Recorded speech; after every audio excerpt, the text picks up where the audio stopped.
Bhuma Stuti. Thank you very much. Venerable Kaligama Dhamma Nasrandorasi Tera.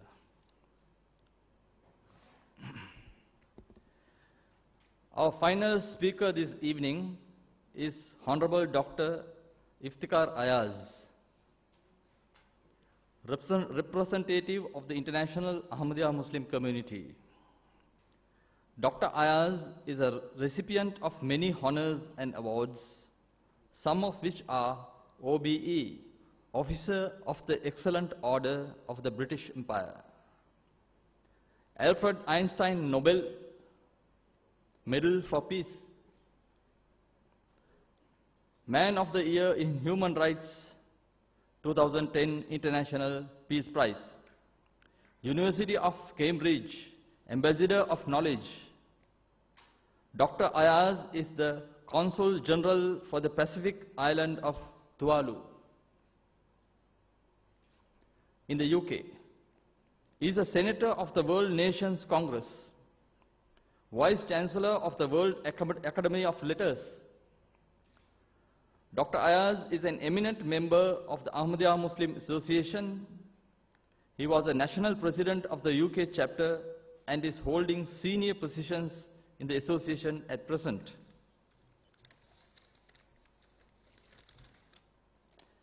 I am pleased to call respected Dr. Ayaz to the podium to speak on the subject of Islam and peace.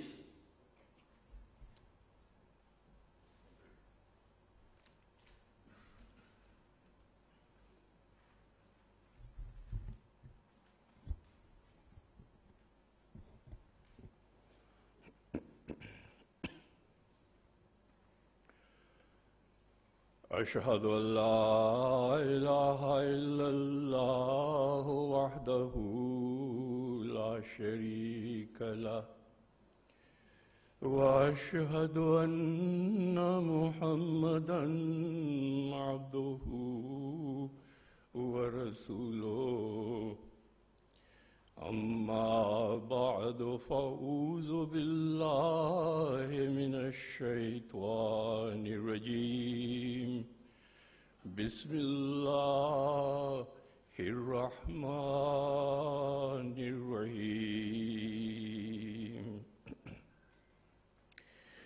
Your Excellency, Chairperson, honorable members of the government of Sri Lanka and honorable representatives of the international organizations, very honored and beloved members of the audience. God bless you.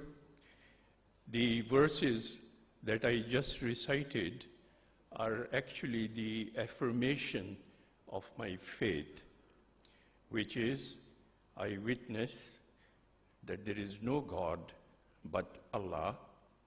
He is one, and I testify that Muhammad is the rhythm. Everywhere in the world, the human heart beats with the same rhythm.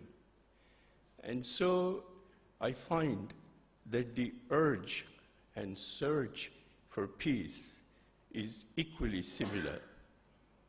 All people, even those who disturb our peace, are actually looking for peace, but in the wrong way, and they have to be directed.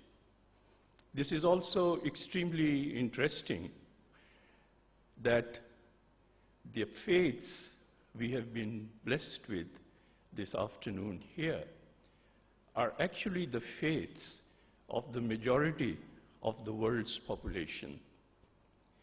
And we have seen that the fundamental message of all these faiths is inner peace, and from inner peace to outer peace, and from outer peace to peace all over on this planet.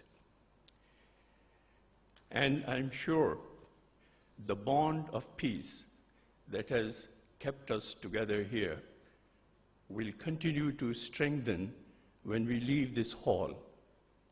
And we shall all continue to strive in our own way, in our own quarters, within our own circles, within our own communities, the search for real and lasting peace.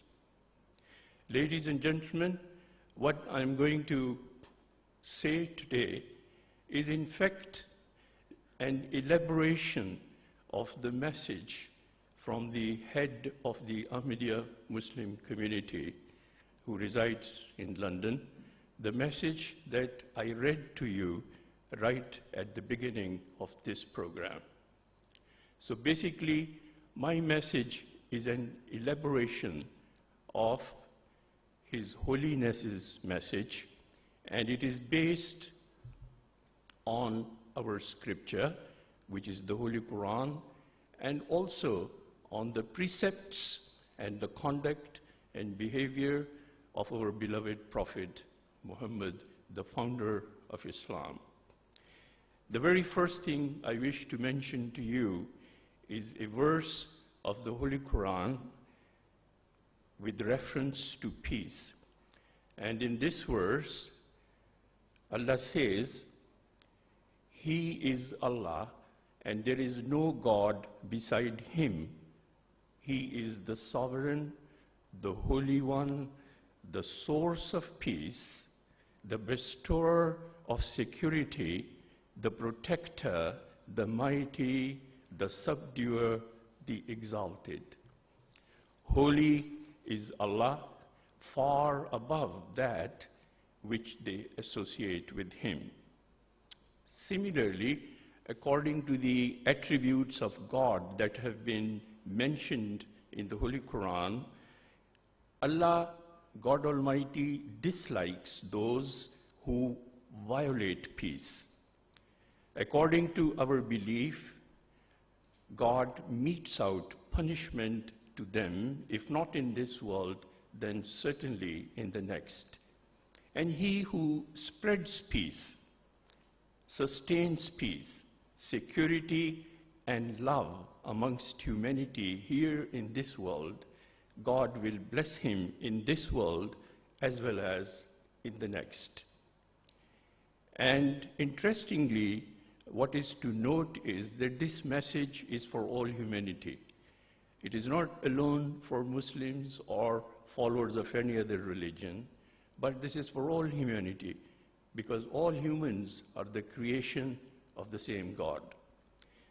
All religions, according to Islam, endeavored to bring man back to his Creator on the one hand, and to establish an ideal relationship with his fellow human beings on the other.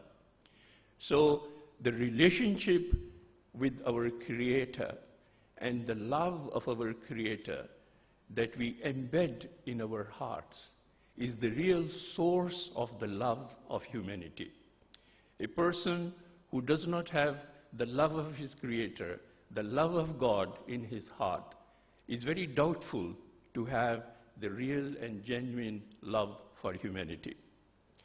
The Ahmadiyya Muslim community upholds this fundamental point of love and peace and preaches it to others, not only by the word of mouth, but through practice and through behavior and conduct and in dealings with other people. And the Ahmadiyya community believes that only when everyone recognizes God, the Creator, and understands this point that it is by loving the Creator alone that we can love His creation. This will increase our vision that we have not only to establish peace in our own surroundings, but also create peace and security in the whole world. In short, to establish true peace, we must understand the spirit of true justice.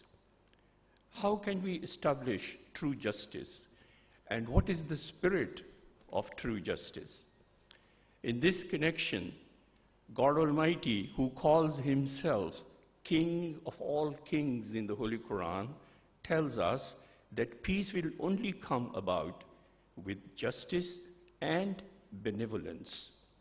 In the Holy Quran, God Almighty says, O ye who believe, be steadfast in the cause of Allah, bearing witness in equity, and let not a people's enmity incite you to act otherwise than with justice. Be always just, that is nearer to righteousness, and fear Allah. Surely Allah is aware of what you do. This concept of fear of Allah is not to be scared or frightened of Allah. This is the fear not to lose the grace and love of Allah. A person whom we love, we are always afraid to make sure that we do not do anything that will offend our beloved. And it is in the same sense that we fear Allah, that we do not act in a way or we do not do anything that will displease our Creator. Allah the Almighty says about justice that it cannot be achieved without truthfulness, that your enmity towards others should not hinder you from dispensing justice. Remain just because righteousness lies in it.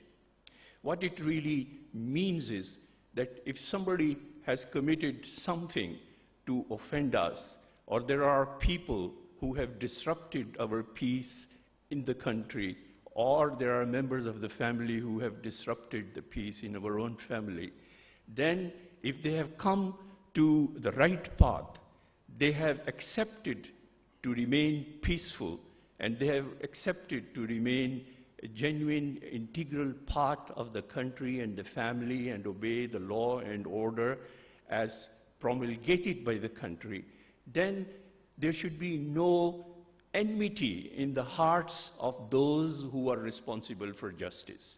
They should treat them with the same way as they would treat anybody else who are loyal or who have been always loyal to them. So Allah says, remains just because righteousness lies in it.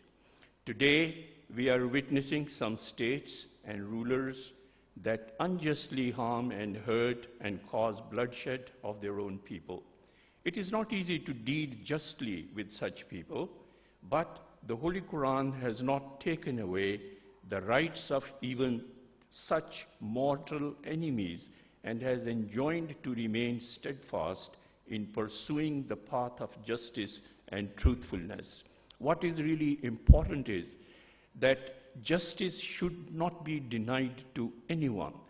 Even if somebody is in a state of opposition, is in a state of being an enemy to whatever we stand for, and if there is a case, if there is a problem, if there is an issue which demands justice, so such person should not be denied justice on the basis of his wrong behavior, and he should be accorded justice as justice demands. Therefore, the foundation of justice will be laid in this world only when each and every individual of the society realizes that he has to win the pleasure of his Creator and has to follow the Creator's commandments in accordance with his faith and religion. And it is such individuals who collectively try to create peace on a broad basis. Although this commandment of God Almighty is addressed to Muslims, it holds a status of a charter for all humanity for general peace in the whole world. The Holy Quran says, if two parties fight against each other, make peace between them, then if after that one of them transgresses against the other, fight the party that transgresses until it returns to the command of Allah. Then, if it returns, make peace between them with equity and act justly. Verily, Allah loves the just. This great teaching can guarantee peace within the states and amongst the nations and the world, But we must rise above personal and political interests. Only then can we act in this manner. If today the world community adopts this divine principle stipulated in the Holy Quran for all countries, great and small, then the injunctions or the injustices or the greed will not stop us or any country to subdue others or to subdue their people, and such feelings will be nipped in the bud. Although some of the world's countries are trying to do something, their efforts ignore the dimension of the Creator. And in whatever they do, their personal and political interests become paramount. When this happens, it often becomes difficult to fulfill the requirements of true justice and equity. In this respect, Islam teaches, verily, Allah enjoins justice and the doing of good to others and giving like kindred, and forbids indecency and manifest evil and transgression. Allah admonishes you that you take heed. We can see many such examples in the life of the Holy Prophet of Islam, Prophet Muhammad, peace and blessings of Allah be upon him, and Islamic history. We witness in that a real urge for peace that comes from the heart. And truly, the voice that comes from the heart is the only one that can establish real peace, because it is based on love and warmth. And I think this is a very important point, that peace and love are such gifts of God that can only truthfully achieve their benefit when they come from the heart. Love expressed just by lips or in words, and similarly peace, which is just derived for some other motive or for some other objective, will not last for very long. There are many such incidents during the time of the Holy Prophet, peace and blessings of Allah be upon him, and the real reason was that those people were standard bearers of justice and equity because they had real fear of God in their hearts. Much of Prophet Muhammad's life, after being commissioned, was devoted to ensuring that all conflicts in society were minimized or reduced. Thus, when a Muslim, this was an incident, a Muslim had an agreement, had an argument with a Jewish person as to who was in fact a greater prophet, Moses or Muhammad. The Prophet actually scolded the Muslim for saying that Muhammad was superior to Moses. While it was clearly an act of great humility on the part of Prophet Muhammad, peace and blessings of Allah be upon him, it was also an act that promoted peace and relations between a fairly large population of Jewish people and Muslims. On arrival in Medina after his emigration from Mecca, the Prophet devoted himself to the organization of the city. The Prophet's sense of conciliation and harmony quickly realized that a lasting peace was only possible if it was based on goodwill and support of all sections of the society. With this objective in mind, the Prophet formulated a charter for the people of Medina, which was also known as the Constitution of Medina. Under this charter, all blood feuds were abolished and equal rights were given to all residents of the city. Fighting and killing was so abhorring to the Prophet's nature, and seldom in the many armed conflicts in which he participated did he actually use his own weapon. Most of the time, even during the heat of the battle, he preferred to pray to his Lord rather than injure another human being. The Holy Prophet, peace and blessings of Allah be upon him, had suffered many personal injuries and indignities during his Even in Medina, he remained the target of personal abuse by many people. But throughout these tribulations, he never once raised his own hand against offenders, not even in self-defense.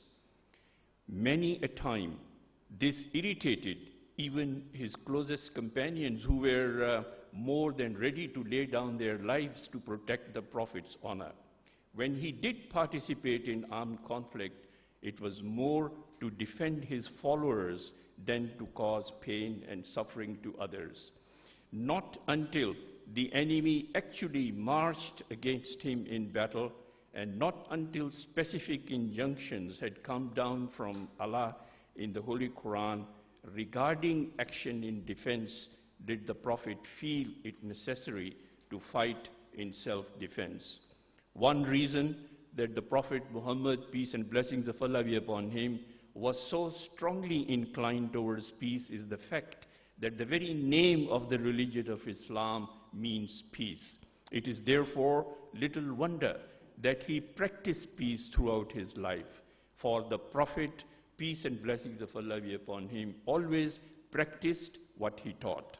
As the Muslims started to exercise greater influence in Medina, the Holy Prophet's keen vision perceived possible deprivation of the rights of certain minorities. To safeguard against such an eventuality, the Prophet, peace and blessings of Allah be upon him, granted a special charter to the Christians. Under the terms of this charter, the Christians were free to practice their faith and carry out their pilgrimage, and no unfair taxation was to be imposed upon them. No churches were to be pulled down for the building of mosques, and the Muslims were in fact required to help the Christians in the repair and the building of their churches. The conquest of Mecca itself is a glowing example of the Prophet's love for peace. All historians agree that in the history of conquests, there has never been a more triumphant entry than this one. Hardly any blood was shed, and all the enemies were pardoned. The Muslims had been tortured in this city and were eventually driven out of it. The residents of this city had perpetrated heinous acts against the Muslims and had not let them live in peace even after their emigration to Medina.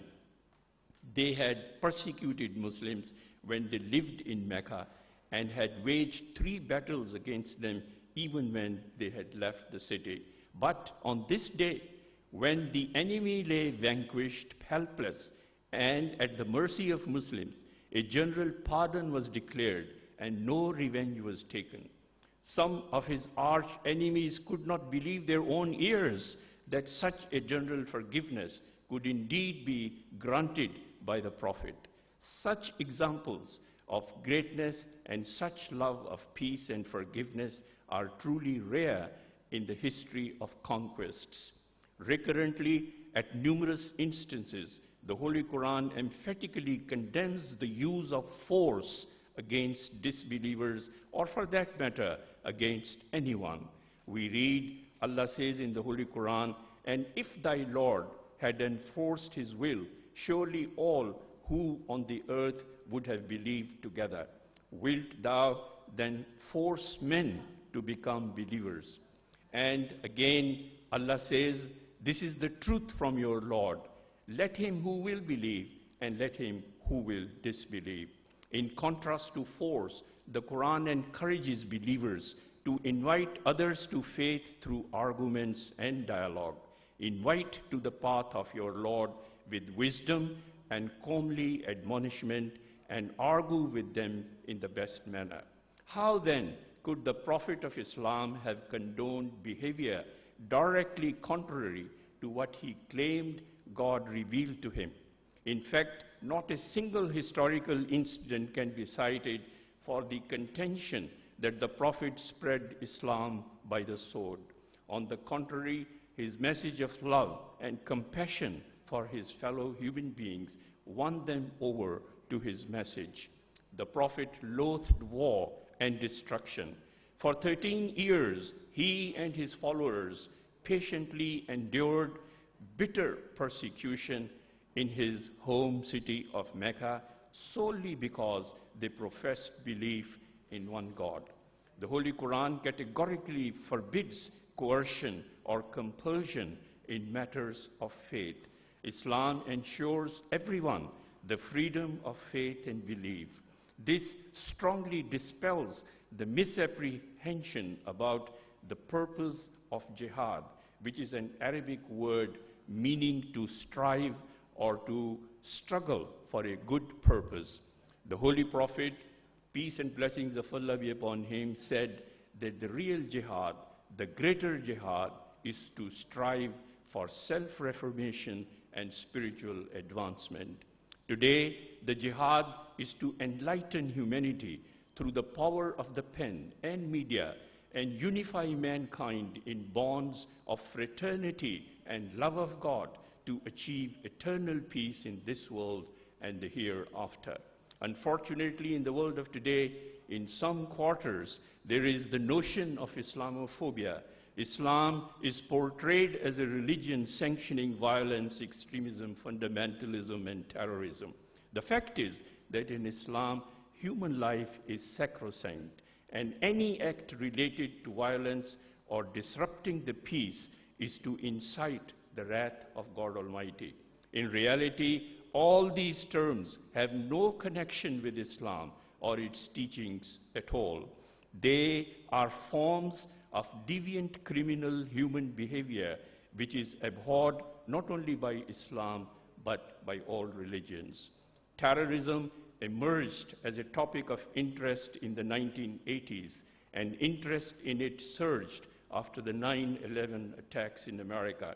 It was defined by Borum, an American sociologist, as acts of violence intentionally perpetrated on civilian, innocent people with the goal of furthering some ideological, religious, or political objective. I do not have the time to go into the details of radicalism and vulnerabilities to terrorism and fundamentalism and extremism. They are all related to principles and evil practices which have nothing to do with any faith, let alone Islam, which is an embodiment of peace. Basically, Islam structures a society which is founded on the spirit of true fraternity, where the blood of a Muslim is unlawful upon another Muslim.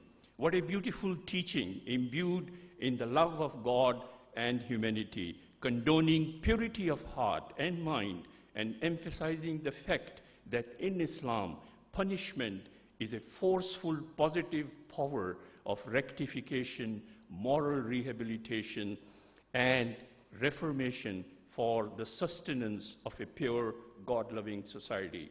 With regards to the practice of stoning to death in some Muslim states, those who commit adultery or for apostasy or blasphemy, I would like to submit that in Islam, all these are most heinous crimes.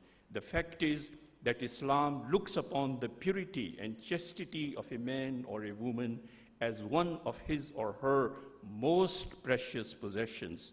As far as the nature of punishment for blasphemy or apostasy is concerned, they are crimes of such horrendous magnitude that God has kept the punishment of such crimes to himself. Nowhere in the Holy Quran has stoning to death been laid down as punishment of adultery, and for that matter, apostasy or blasphemy or for any other crime. However, peace cannot be achieved simply by treaties and truces and the enforcement of penal codes.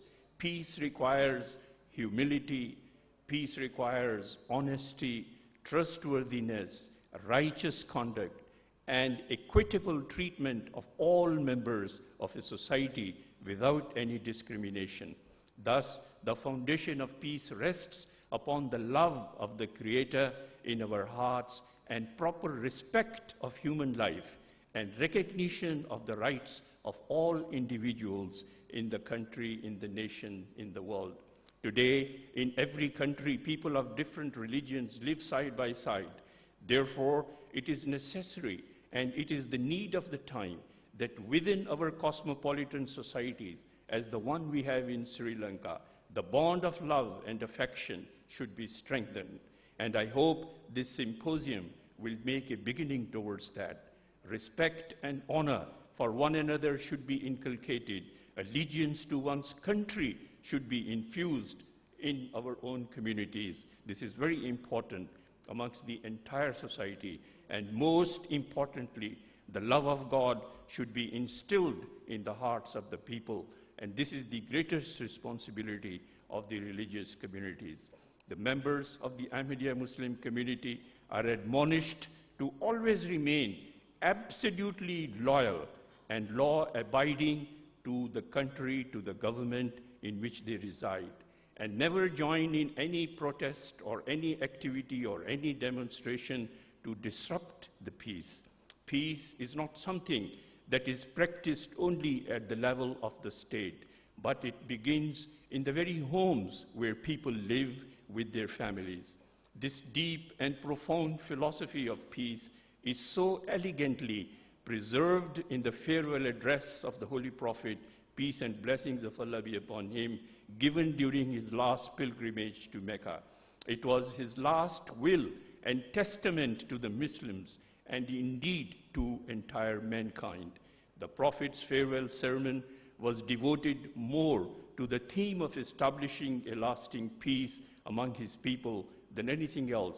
His injunctions to respect the life and possessions of other people, his exhortation to treat other people with justice and equity, his constant reminder to take care of wives and the respect and rights of women, to treat slaves well and to be like brothers to each other, his parting injunctions to forget all bloodshed and forgive interest on all borrowed money. These are fundamental principles of constructing a peaceful society and harmony and accord among the various factions of a society. Today, we witness a yearning amongst all sections of humanity and all nations, big and small, in the East and in the West, in the North and in the South, for peace, to pave the way for our security and save our future generations from a life of torment. It is a very painful tragedy that the Muslim states, which have this beautiful charter from Allah for the establishment of peace, not only in their own states, but all over the world, have completely discarded it and are today reaping its bitter consequences. In his Friday sermon delivered from London, the present head of the Ahmadiyya Muslim community, whose message I read to you at the beginning of this program, admonished the leaders and the rulers of the Muslim states to turn to righteousness with the fear of Allah in their hearts and fulfill their obligations to Allah and their people and follow the path of justice and equity to avoid the path of destruction, which may turn into an uncontrollable bushfire for the rest of the world. He has this year traveled to several countries with a message of peace and sent messages of peace to several heads of states in the world. The Ahmadiyya Muslim Jamaat today presents to the world a pristine, pure model of Islam, and it is moving on rapidly to convey the message of Islam and light the beacons of peace in every corner of the world. The Ahmadiyya Muslim Jamaat is here in Sri Lanka as well, with its message of peace and love for all and hatred for none. And this symposium is an expression of their desire and objective for their work in this country. We trust that by the blessings and true following of the teachings of Islam, and also the true following and practice of the faiths of the people, whatever it is, whether Christians or Buddhists or Hindus, a society can be established which will be governed by the rule of God's law to ensure peace, purity, security, justice, equality, and prosperity for all the people of Sri Lanka and for all humanity, without any discrimination or distinction whatsoever, and the sanctity and dignity of human life will prevail. It is our prayer that Sri Lanka may continue to flourish in peace and one day become a monument effusing the shine of peace to the corners of the earth. I thank you, my dear listeners, for your gracious attention, and I thank the President of the Ahmadiyya Muslim community in Sri Lanka for according me this very special privilege and honor of sharing my thoughts with you on this very important subject of the day, that is peace within Islam. God bless Sri Lanka. God bless the people of Sri Lanka. God bless the Ahmadiyya Jamaat in Sri Lanka. And God bless you all, your families, your children, your friends, your loved ones, and reward you with His love always abundantly. Thank you.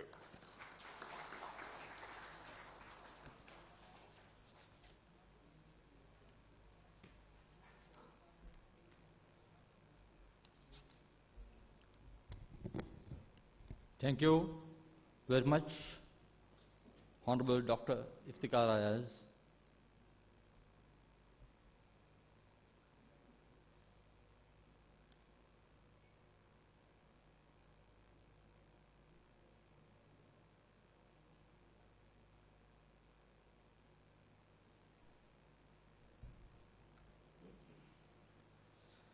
His Excellency, the President of Sri Lanka, Mr. Mahinda Rajapaksa, has most graciously sent us a message for this symposium.